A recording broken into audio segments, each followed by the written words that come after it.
Joining us now, Lieutenant General DS Hooda, the former Northern Army commander. Thank you, sir, very much for being with us. There's been a disengagement in Galwan, very little in the Pangong Lake region. Depsang is the big worry. We aren't even talking about that enough. What does this mean for India? What options do we have? General. So thank you, Vishnu, for inviting me on your show. I think the ball is clearly in India's court. I mean, the Chinese would be happy with where they are. As you said, they're certainly, fairly deep in Depsang Plains, similarly in the Pangong area. And now we are hearing that disengagement has not also taken place in some areas around the hot spring. So I think the ball is clearly in India's court because the Chinese would be happy sitting where they are sitting. And I think it's for us to sort of trigger, some kind of further negotiations, whether it's, I leave it to the government. I don't want to sit there and prejudge whether it's economic action, political action, diplomatic action, even I would say some military action. But I think, just letting this drift on is not in our interest at all. All right. General, hold your thoughts. I want to talk a little bit about the Pangong Lake area. Let's bring up that next set of images on the Pangong Lake. Well, the Pangong Lake area is located southeast. Let's have that up full screen. It's located southeast of Leh, that's the capital of Ladakh. Let's have that graphic up, that series of graphics, so that I can explain the context over here. So that's the Pangong Lake over there.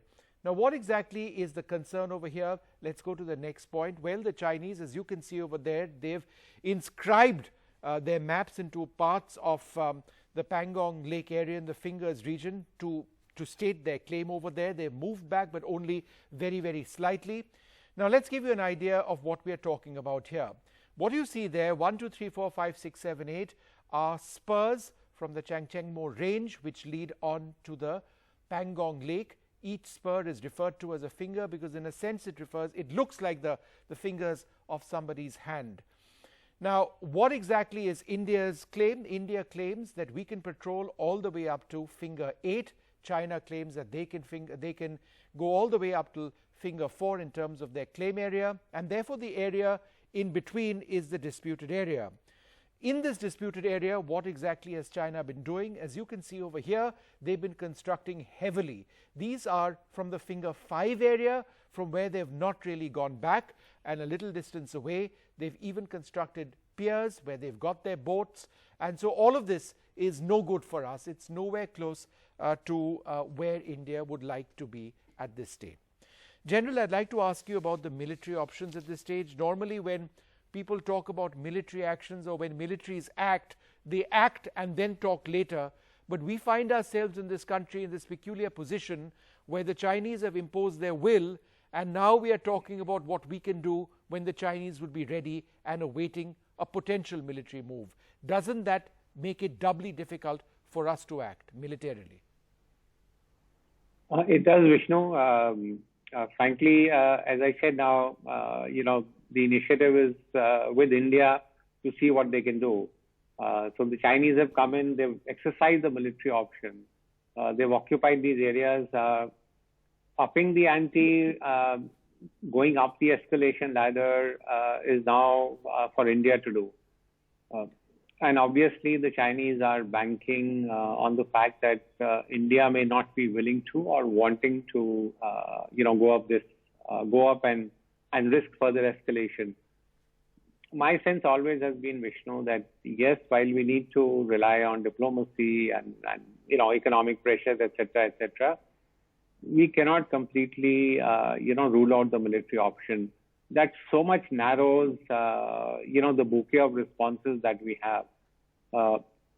Whether, we are looking at risks of conflict enhancing. Yes, we are looking at risks of conflict enhancing. But the fact is the current situation completely acceptable to us?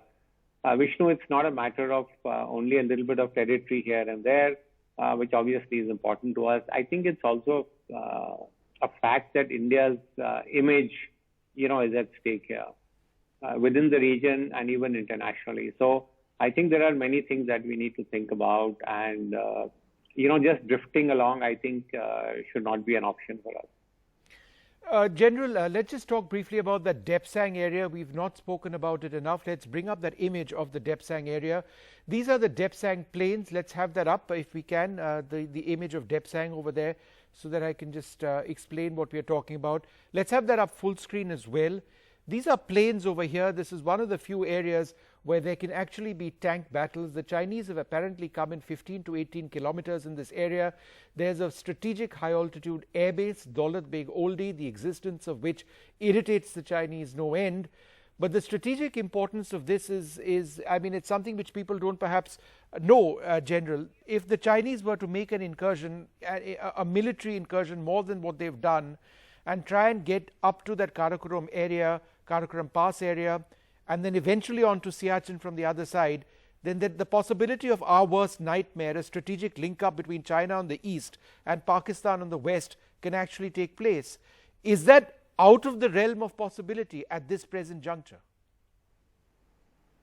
No, Vishnu, it's not out of the realm of possibility, although it's not going to be, a completely sort of easy task, because between the Depsang plains, as we see it, and the Nubra Valley, where Siachen Glacier lies the Karakoram mountains.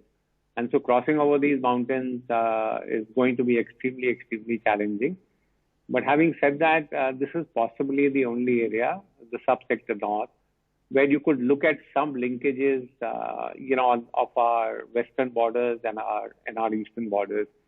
So Depsang is strategically, fairly important to us. Vishnu, I just want to make also one point. The thing about our perception and the Chinese perception is fine, but there was a clear understanding on both sides that nobody would have any permanent infrastructure, nobody would have any permanent installations in that area.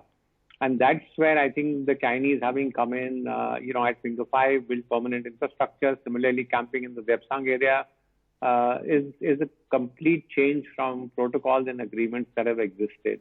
And that's why I think our insistence on the Indian side that we must restore status quo ante. All right, General Hooda, thank you very much, sir, for joining us and sharing your views over there.